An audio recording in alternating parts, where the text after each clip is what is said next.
Yes, welcome to the Jamaica Young Police channel. At this channel, we're a law-abiding group of people who do not like criminals, terrorists, their financiers, enablers, supporters, and the likes. At this channel, we believe criminals must live in fear of losing their lives and not the law-abiding citizens. We do believe in preemptive strikes when dealing with criminals and terrorists alike.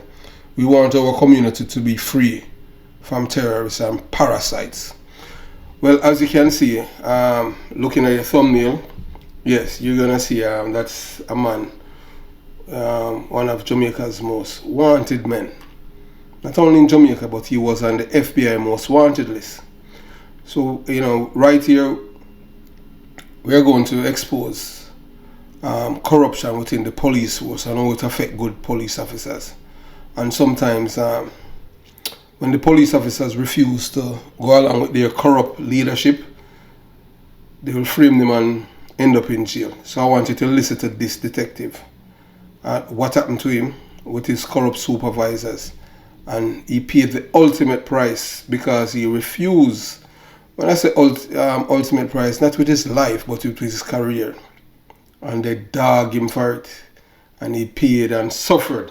So, whenever you're an honest police officer in the Jamaica Constabulary Force, you just prepare for being a scapegoat or prepare for the one reputation who's going to be tarnished by the upper echelon of the police force who are the criminals. Yeah, so this detective, he was shot and injured during a shootout with this wanted man who was wanted by the FBI. And there was a US $1 million bounty on his head, which was going to be paid by the American government if this man is caught dead or alive. This policeman was shot and injured during the shootout with this gunman in St. James because he refused to go along with his corrupt supervisor. They transferred him from St. James to Westmoreland. And when he went there, he thought that because he did not went along with them, they had a plan for him. And I want you to listen.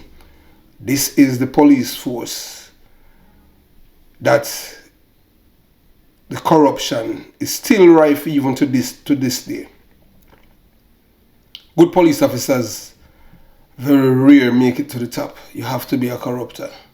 And this man, because he did not go, this man almost loses his life, I am not going to tell you his name, but I remember, because he was on TVJ after the shootout with this murderer.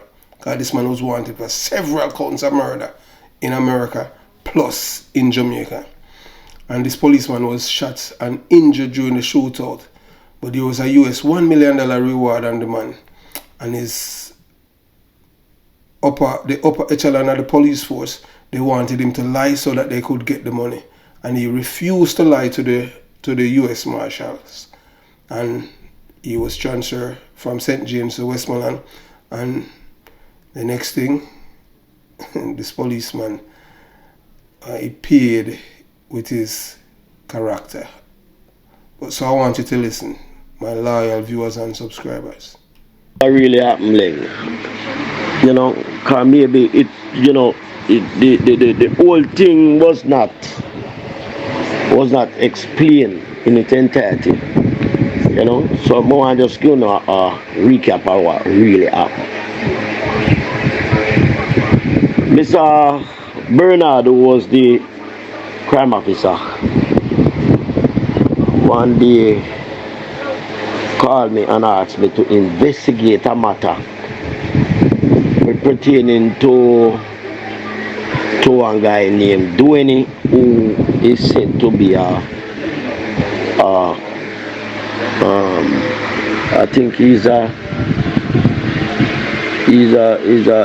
artist in Dropland and in the buildings. Alright, the thing about it is that some money was sent to him by some people from overseas. Alright, and after I passed certain time, they could not get the plan, or there was no building started. So them start to send threat to the brother Dwayne pertaining to it. So he run go to Mr. Bernard. They tell him so the people are threatening him.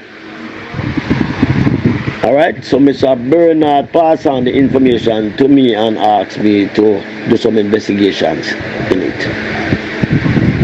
I remember I contacted the uncle and also the virtual complainant in the matter. And I requested that they come to the station and make a report. So they came to the station and they spoke to me, and I requested from them to get some printout from the bank as to how that money was dispersed within the account, because they are saying that when they check with the bank, there is no money to that amount, which is 17 million in the account. Alright, so I spoke to Dwayne on his phone and asked him to come in and make we can sit and talk with the complainant and him and see how best it can be worked out.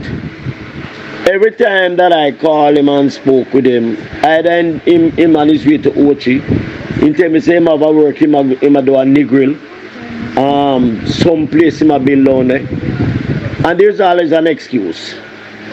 So it happened that I was in Kingston because I know me go town every Thursday on police business. Me go for lab and me go CRO.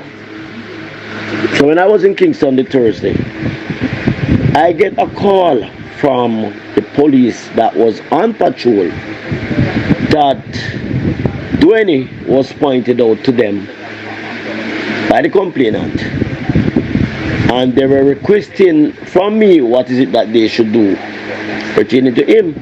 So I said, alright, since he's very evasive, I said, make him put him on my cell in a holding area, and when I reach at work on Friday morning, I would deal with it.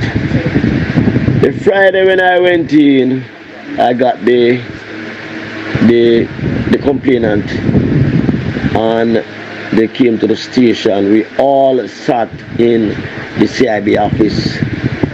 He requested that his aunt should be there, that I do any. And I remember the complainant is saying that what they need is their money, because they see we're based on the statement that they got from the bank is saying that the money came into the account and there was an overdraft of $4.5 million. Alright? To date then, when they were speaking to me, they are saying that the rest of money is withdrawn by Mr. Dwayne. And Mr. Dwayne could not give an account of the money. People say that they need the money because they wanted to start building a house out of Amity. And that's where the land is. So they have pointed out the land to him. He's supposed to draw the plan. Not even the plan the man had to show the people him that. Alright? So they decided that what they need is their money. So the people are saying that they are willing for him to reimburse the money. So we say, okay. So the agreement was between the two parties that on the following Friday, he said he have a pay bill to do in Negril. So he would have taken 500,000 to the people on the following Friday. I remember I was in the court's office speaking with the then Custos, Mr. Perry, And Mr. Cook, deceased cook farmer, Clark Court. When I saw him came to the class reception area inside of the court office, he beckoned to me, so I tell him that I soon come. When I went out there to him, he tell me that him only have 100,000 for the people them. And he's asking me if I could take it and give it to them, because he has to be in Ochereos sometime was about 10 o'clock that morning. So I said no, hey, I can't take money from you for give to the people them. You will have to hand that money to the people and tell them what the reason you're supposed to carry 500,000 come and they're coming with 100,000. So I rush my friend there. I'm going to go back and go deal with the Clark Court and thing. When I up at the office, I asked Francis to call the people them, because Francis would have had their number. So they came. When they came, I told them what the man said. Soon after, he came to the CIB office. We always sitting inside the CIB office. And him tell the people them say 100,000 he have. So I turned to the people and I said, are you willing to accept the 100,000 from him? Or if not, better we just deal with it and carry go to court. The people them say, since he come with the $100,000, why make him leave with it? So them take the 100,000 from him. I remember I asked other members of the CIB team that was there if any of them have a receipt book. They said no. So what I did was get a full scap 13-2, you know, write up the receipt, both parties signing, gave a copy to him and gave the people him a copy, and then the guy leave. After I left, I was sitting in the CIB office when I saw some men came inside here, introduce themselves as they are from anti-corruption, and asked me if me do any business with him. I said no, I facilitated a transaction with him and some people pertaining to some money which he has misappropriated. So I said, all right. So they took me, they said that they wanted to talk to me in the sergeant office. By the time I was going to the sergeant office, when I come, so I pull out my gun. Then them start search me. I said, no, search me. So I take out all of me have in my pocket. That morning, I had something like about $3 $5,000 bill in my pocket. And I realized when they take up the money off of the thing, they then look funny and then put it down. But the money that the guy had paid in, the 100,000 was all in a $1,000 bill.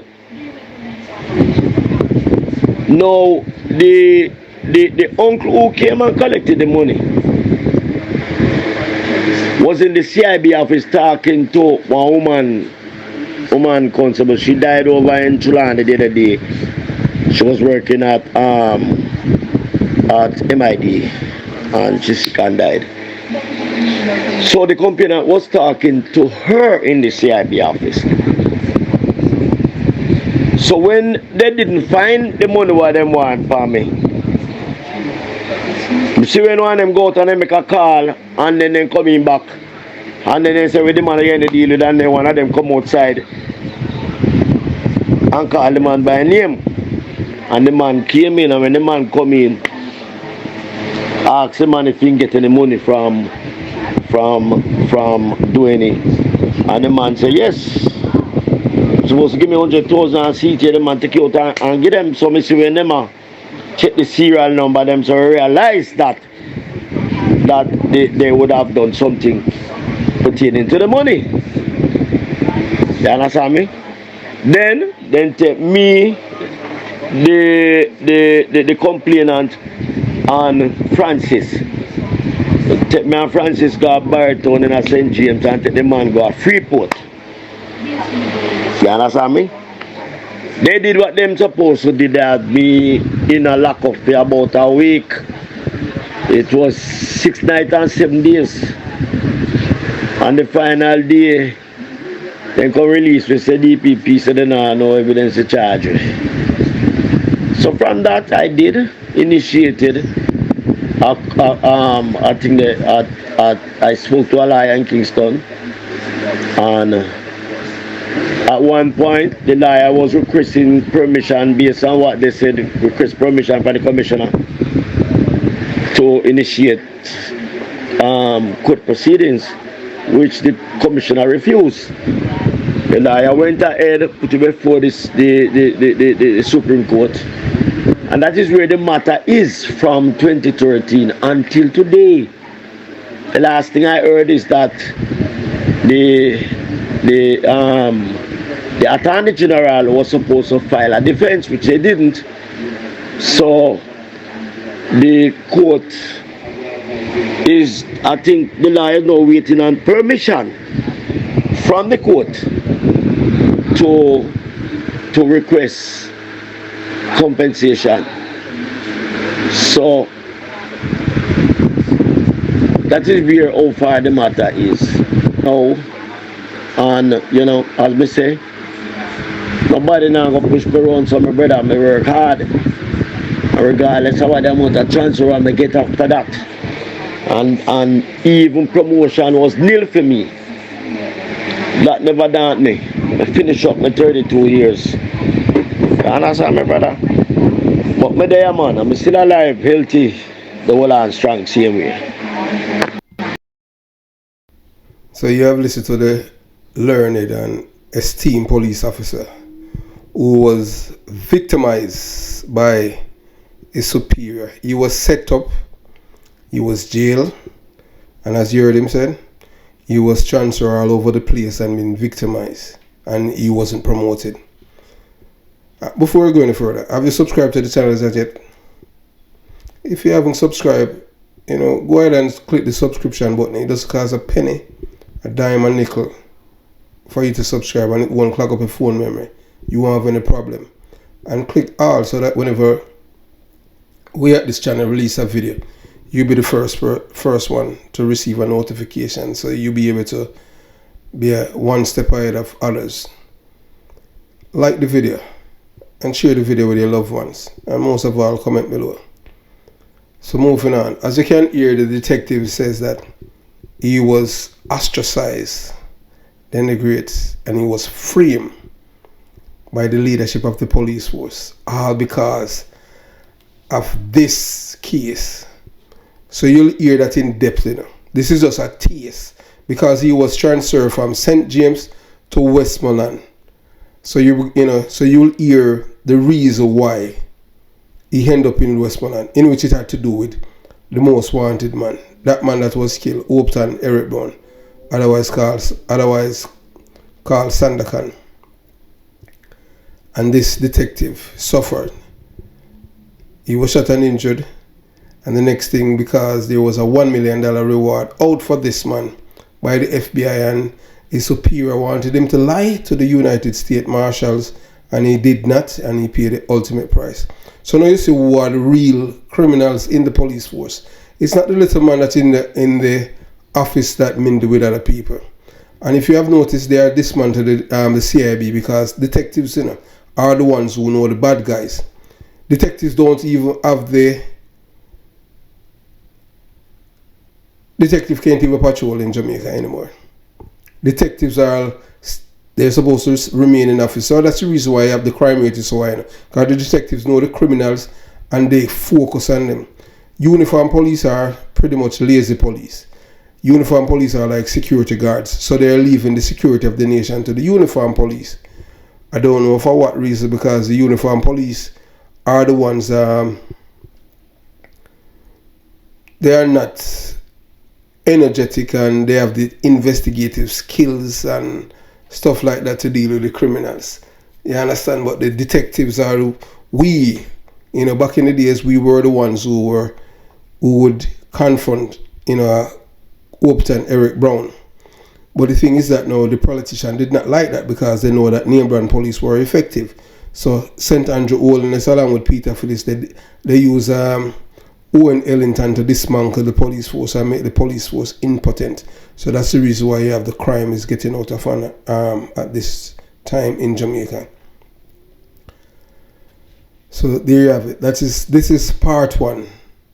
So very shortly you will get part 2, and you're gonna be shocked to hear what they have done to this man. Yes, a lot of police officers have endured all kind of things in the police force, but some just keep it silent. So we're in the era now where people, you commit your crimes when you're in the police force, we're not going to let you get away. We're going to expose it, so you have to treat everyone equal. So the days where a man committed this crime and retire and everybody say he's good, no, we're going to expose you guys now, because we know most of you are political activists in the police force, and you are the police force. You don't have the peoples of Jamaica's interests at heart, are members of the police force. You're just corrupt and all about yourself, just like Raymond, DSP Raymond, Bulldog Wilson, and Corporal Rowan James. Have yourself a beautiful day. Jamaica Young Police out.